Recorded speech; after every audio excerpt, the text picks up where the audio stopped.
ఉమ్మడి జిల్లాలకు ఇన్ఛార్జ్ మంత్రులు ఎవరైతే ఉన్నారో ఒక్కొక్క నియోజకవర్గానికి ఒక ప్లేస్లో వాళ్ళు ఖచ్చితంగా అటెండ్ కావాలి రేషన్ కార్డుల పంపిణీ కార్యక్రమంలో. జిల్లా ఇన్ఛార్జ్ మంత్రులు కూడా ఫర్ ఎగ్జాంపుల్ మహబూబ్ నగర్ జిల్లాలో 14 అసెంబ్లీలు ఉన్నాయి.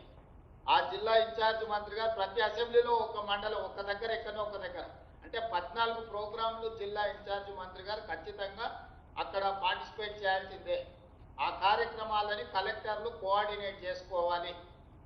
ఒక నియోజకవర్గం 2-3 జిల్లాలలో కూడా ఉంటుంది కాబట్టి ఎక్కడ పెడుతుండ్రో ఒక దగ్గర పెట్టినప్పుడు రెండో కలెక్టర్కు వాళ్ళు ఇంటిమేషన్ ఉండాలి, కోఆర్డినేషన్ ఉండాలి. ఈ కోఆర్డినేషన్ చేయాల్సింది, ఇన్స్ట్రక్షన్ ఇవ్వాల్సింది, ఇది ఏ మండలంలో అంటే బాగుంటుందో నిర్ణయం తీసుకోవాల్సింది కూడా ఇన్ఛార్జ్ మినిస్టర్. ఆ లోకల్ ఎమ్మెల్యేని అడిగి వాళ్ళు ఎక్కడ అడుగుతారో అట్లీస్ట్ నియోజకవర్గానికి ఒక దగ్గర ఇన్ఛార్జ్ మినిస్టర్ పార్టిసిపేట్ చేస్తే ప్రజలకు పూర్తిగా సమాచారం చేరుతుంది, ప్రభుత్వం రేషన్ కార్డు ఇస్తుంది అని.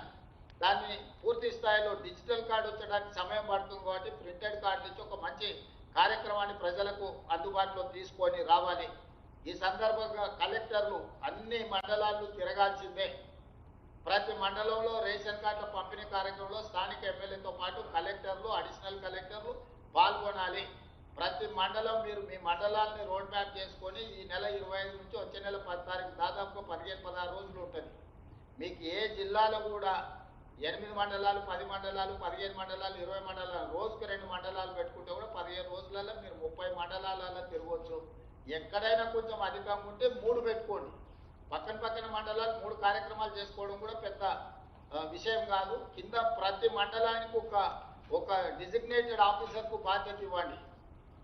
అదే రెవెన్యూ ఆఫీసరా, ఎంఆర్ఓ, తహసీల్దారా, లేకపోతే ఎవరిని ఇస్తారో ప్రతి మండలానికి ఒక అధికారిని ఇచ్చి ఆ మండలంలో ఎన్ని కార్డులు ఇస్తుండ్రు, కొత్త ఎన్ని ఇస్తుండ్రు, పేర్ల తొలగింపు, పేర్ల కొత్తగా నమోదు చేసుకునే అన్ని డీటెయిల్స్ కూడా అక్కడ వాళ్ళకి చెప్పాలి, ప్రజలకు వివరించాలి కార్యక్రమం తీసుకొని.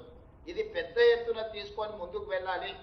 జిల్లా ఇన్ఛార్జ్ మంత్రులు కూడా ఖచ్చితంగా దీన్ని పర్యవేక్షించాలి. ఎందుకంటే దాదాపుగా 3,12,72,988 మందికి ఈరోజు మనం సన్నబియ్యం ఇస్తున్నాము.